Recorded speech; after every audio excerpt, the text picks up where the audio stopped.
A economia de Deus. Por Whitney Lee. Capítulo 4. A chave para o espírito que habita interiormente. Em mais de 20 traduções do Novo Testamento, há diferenças na maneira como a palavra espírito é escrita. Em algumas passagens, essa palavra é escrita com maiúscula em algumas traduções e com minúscula em outras. Por exemplo, os tradutores da versão King James escreveram com maiúscula a palavra espírito em Romanos 8:2. Abre aspas, a lei do espírito. Fecha aspas. No versículo 4 da mesma versão, espírito também está em maiúscula. Abre aspas, que reticências, andamos segundo o espírito. Fecha aspas. Novamente, no versículo 5, a versão King James usa a maiúscula na palavra espírito. Abre aspas, que são segundo o espírito. Fecha aspas. Qual é a razão de traduções tão conflitantes? É difícil para qualquer tradutor decidir se a palavra espírito refere-se ao Espírito Santo ou ao espírito humano. Uma vez que nosso espírito foi mesclado com o Espírito Santo, os dois espíritos estão mesclados como um único espírito. 1 Coríntios 6:17. Portanto, uma pessoa pode afirmar que se trata do espírito humano, e outra pode dizer que é o Espírito Santo. Sem dúvida, o contexto de algumas passagens deixa claro que a referência é ao Espírito Santo, mas em outras passagens, a referência é ao espírito humano. Romanos 8:10 diz, abre aspas, se porém Cristo está em vós, o corpo está morto por causa do pecado, mas o espírito é vida por causa da justiça. Fecha aspas. O contexto desse versículo indica claramente que aqui, o Espírito não é o Espírito Santo, porque ele é comparado com o corpo. Não podemos comparar o Espírito Santo com nosso corpo. É ao nosso espírito humano que o apóstolo estava comparando o nosso corpo. Qual é o significado desse versículo? Originalmente, nosso corpo estava morto por causa do pecado. Agora Cristo está em nós, e embora nosso corpo pecaminoso ainda esteja morto por causa do pecado, nosso espírito está vivo e cheio de vida por causa da justiça. Portanto, o espírito mencionado neste versículo não é o Espírito Santo, mas o espírito humano, que é comparado ao corpo humano. Em outro versículo, Romanos 8:11, é óbvio que a referência é ao Espírito de Deus. O que vem a seguir a frase o Espírito daquele, define que Espírito é esse.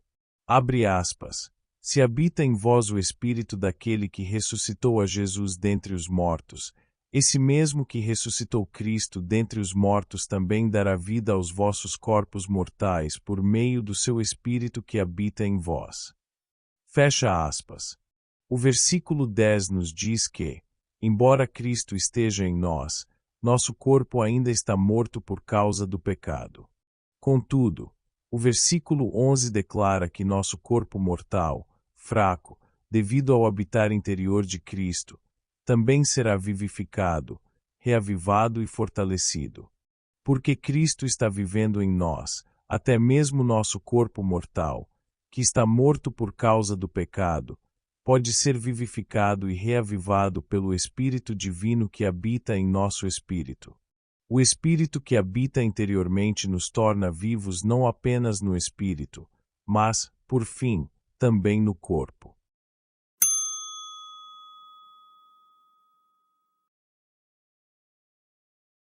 O espírito humano como a chave.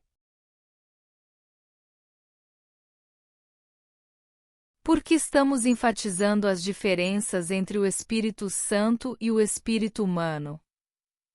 Porque nosso maior problema é que não conhecemos o Espírito que habita interiormente nem percebemos que o espírito humano é a própria habitação do Espírito Santo. tampouco sabemos que esses dois espíritos estão sendo mesclados como um único espírito. Que lástima!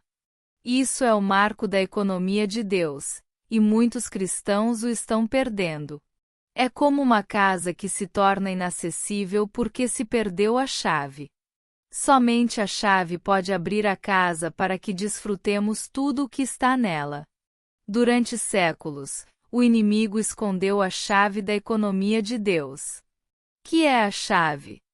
É o fato de o nosso espírito humano ser a habitação do Espírito Santo, e nosso espírito humano ser um com o Espírito Santo maravilhoso.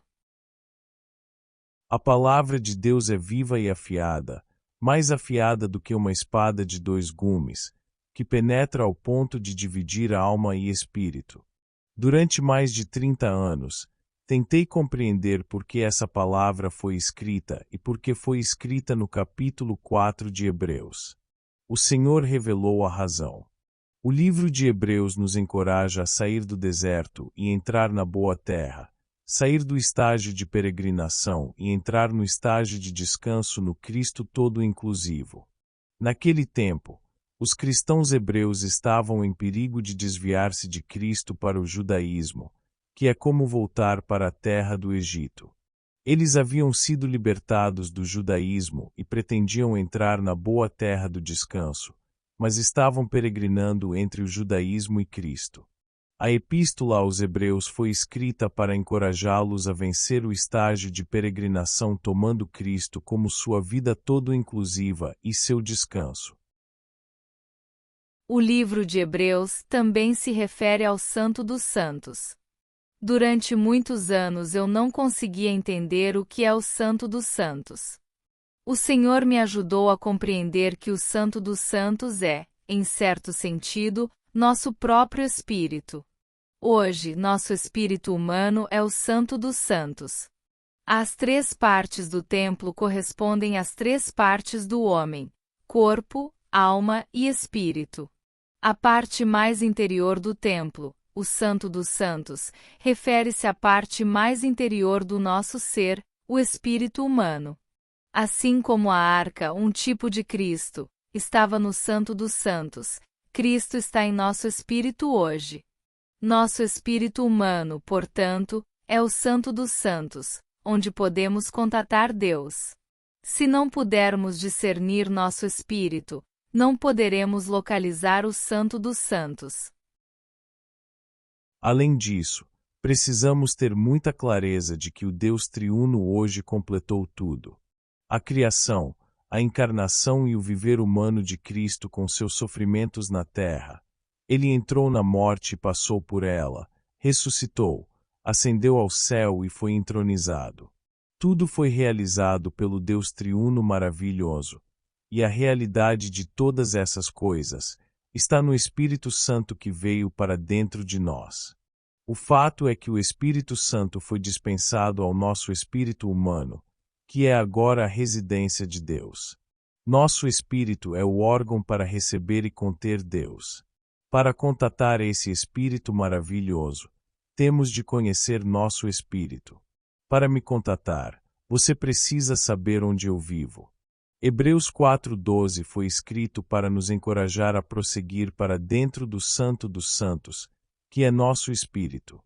Se não soubermos como discernir nosso espírito, não poderemos localizar onde o Senhor mora hoje.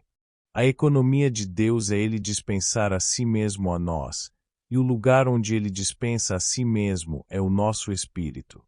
Quando somos capazes de discernir nosso espírito e exercitá-lo para contatar o Senhor, podemos, então, ser permeados e saturados com o Senhor e ser transformados à sua imagem.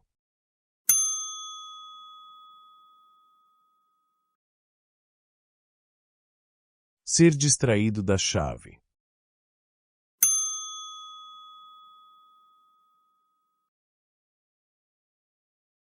O bem. O inimigo tenta nos impedir de discernir nosso espírito, e assim que somos salvos, ele o faz ajudando-nos a tomar a decisão de fazer o bem. Ninguém está isento dessa sugestão sutil. Até mesmo hoje de manhã alguns oraram. Abre aspas. Senhor, quero fazer a tua vontade. Quero te agradar. Vou me esforçar ao máximo para fazer as coisas que te satisfazem. Fecha aspas. Essa parece ser uma boa oração, mas ela não provém do Senhor. Vem do inimigo. Sempre que temos boas intenções como essas, devemos reagir e mandar Satanás para longe de nós. No meu dicionário cristão não existe a palavra mal, nem a palavra bem. Do começo ao fim, meu dicionário cristão contém apenas uma palavra: Cristo.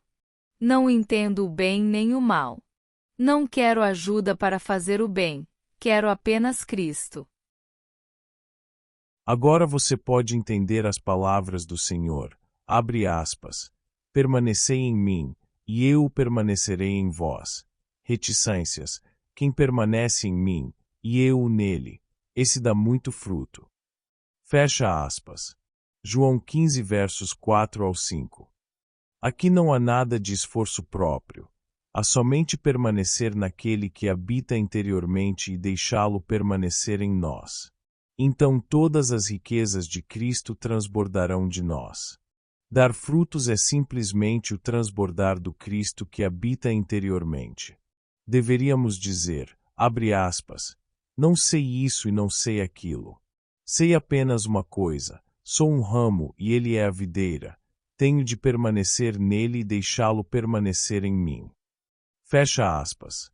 Espontaneamente daremos fruto. Essa é a chave que estava perdida. Tentar fazer o bem é uma verdadeira tentação e uma grande distração para não se experimentar Cristo.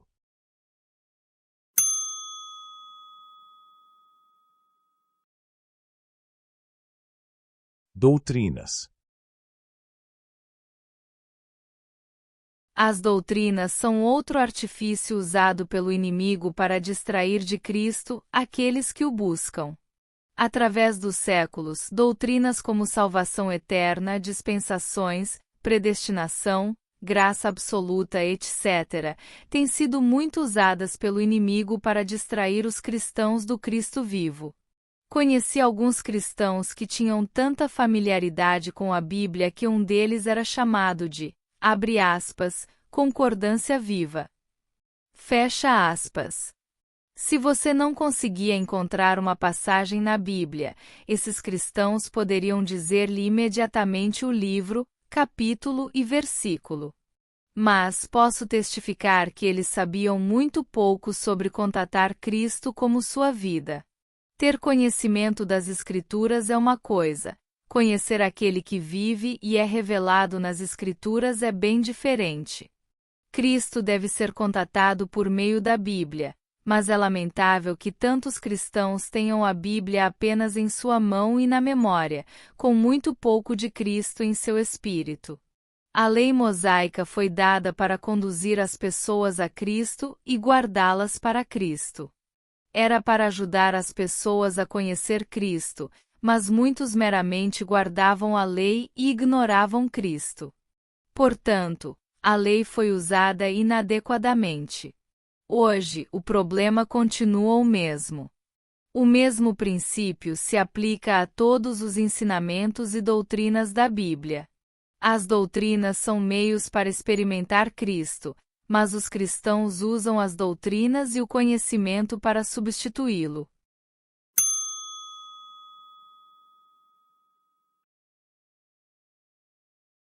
Dons.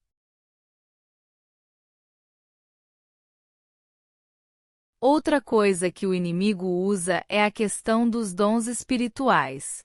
É preciso um entendimento adequado dos dons para ver como eles estão relacionados com a economia de Deus. Isso se aplica a todos os dons.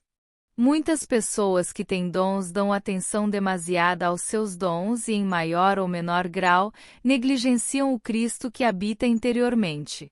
O Cristo que habita interiormente é o marco da economia de Deus, e todos os dons são para isso. Muitos sabem falar em línguas e fazer curas, mas não sabem discernir o Espírito e contatar Cristo.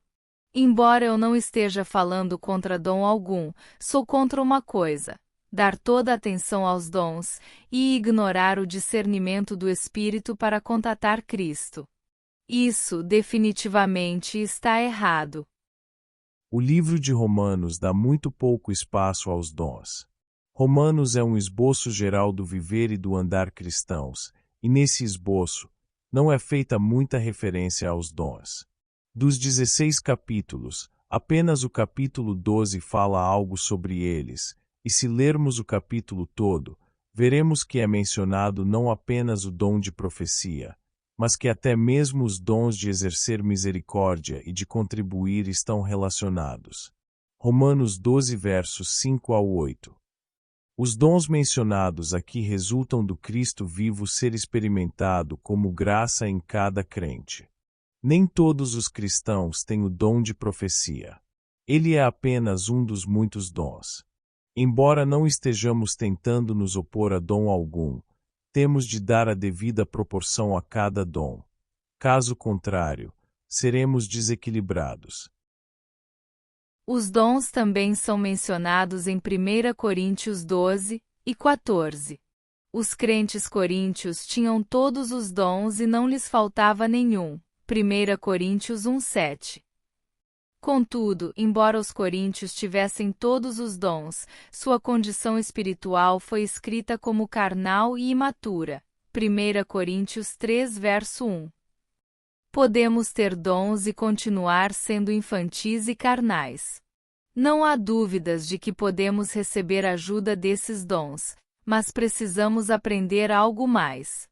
Sinais e sabedoria são dons, 1 Coríntios 1, 22, mas o apóstolo pregava, abre aspas, Cristo crucificado, fecha aspas, e abre aspas, Cristo, poder de Deus e sabedoria de Deus. Fecha aspas. 1 Coríntios 1, versos 23 ao 24. A única intenção do apóstolo era ministrar Cristo como poder e sabedoria, e não manifestações de dons e sinais. Os dons são uma ajuda, mas não são o objetivo nem o ponto crucial. O ponto crucial, o marco, é o Cristo que habita interiormente. Os dons deveriam apenas nos ajudar a perceber esse marco. 1 aos Coríntios 12 menciona os dons espirituais, incluindo falar em línguas, mas, no final do capítulo, Paulo menciona, abre aspas, um caminho mais excelente. Fecha aspas. 1 Coríntios 12 verso 31, King James Version. No texto grego, a expressão é mais forte, abre aspas, um caminho ainda mais excelente.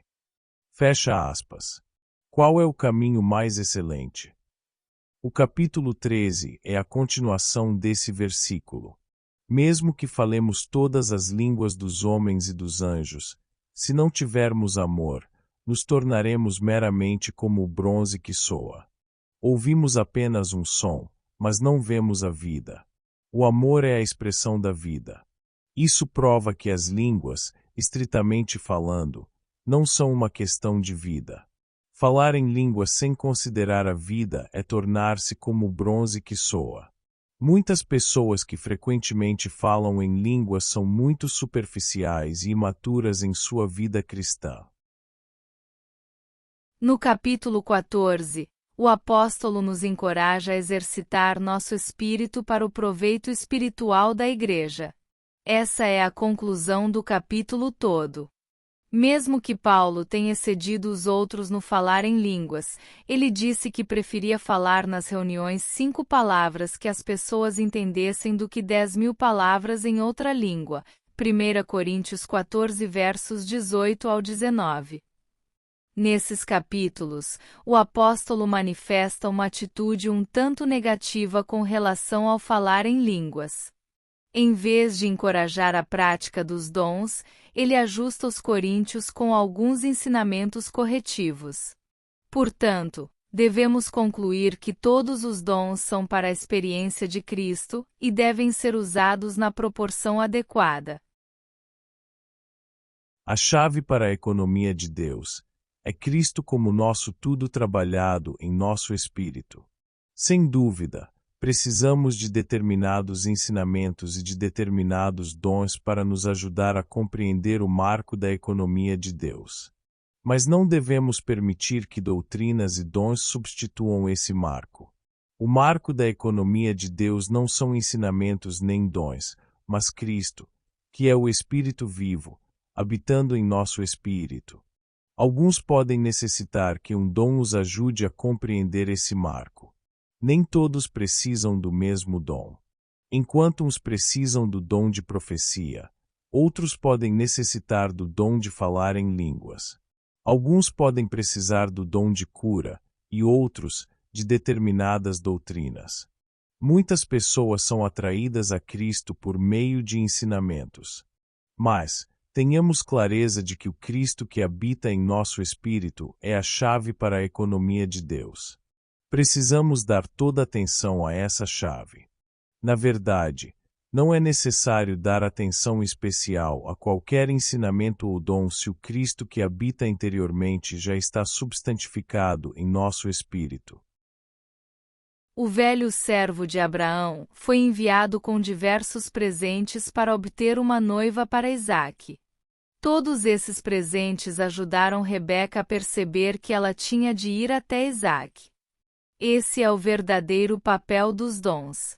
Mas, depois que Rebeca recebeu os presentes, ela pareceu esquecer-se de todos eles e disse, abre aspas, irei a Isaque. Não ficarei satisfeita em permanecer aqui desfrutando esses presentes e, no entanto, me esquecer de Isaque. Irei ao encontro do meu noivo. Fecha aspas.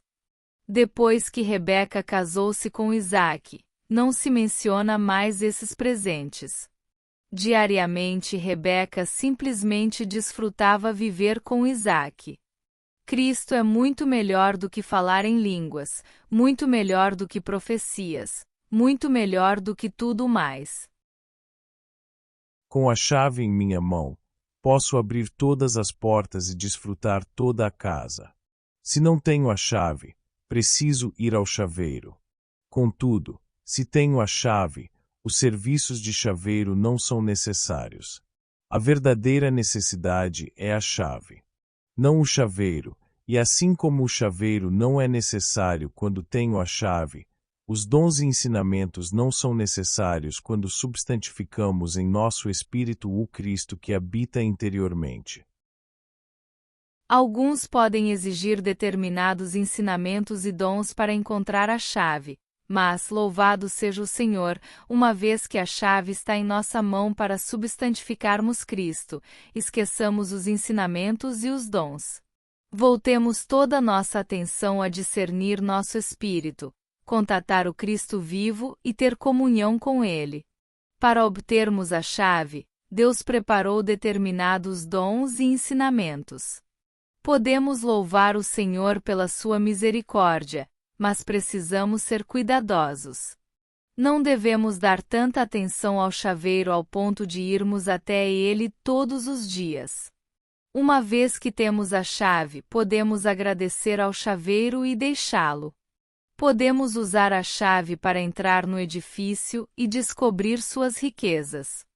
Diariamente precisamos aprender a conhecer esse Deus triuno maravilhoso, o Cristo insondável, o Espírito Santo todo-inclusivo, que agora está em nosso espírito.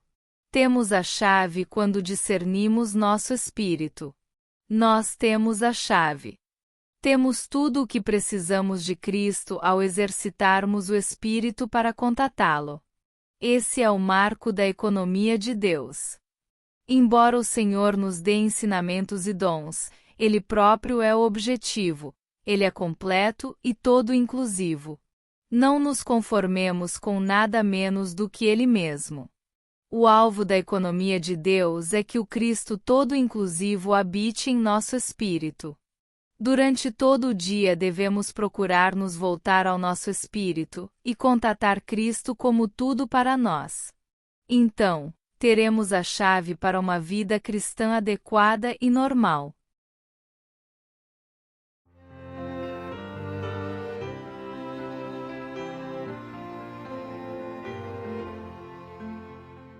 Se você gostou desse áudio, se inscreva no canal e compartilhe com os amigos.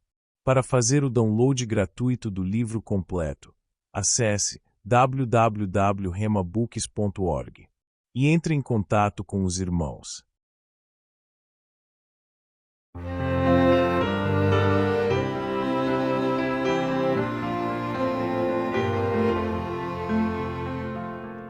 Just to be in you as you're in me, just abide in you, Lord, constantly. Here I'm one with you as you're with me. Here we're joined as one.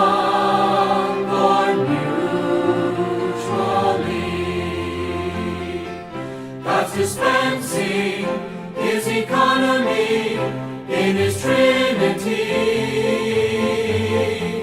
He's transfusing and He's mingling all He is to me.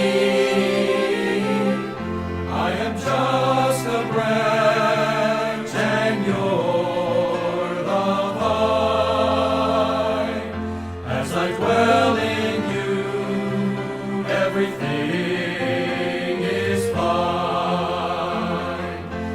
I'd like to be, Lord, all the time.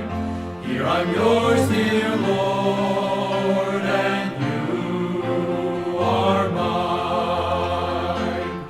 God's dispensing His economy in His Trinity. He's transfusing and He's mingling all He is to me.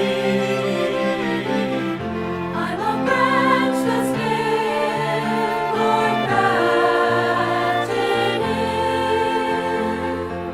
I'm supplied in you in this life union. Here your riches, Lord, in this sweet life flow. As I dwell in you, I will surely grow. God's dispensing His economy in His Trinity. He's transfusing and He's mingling all He is to me. As I dwell in you and you in me, here I'm joined to you, Lord, practically. As I stay with you, as you're with me,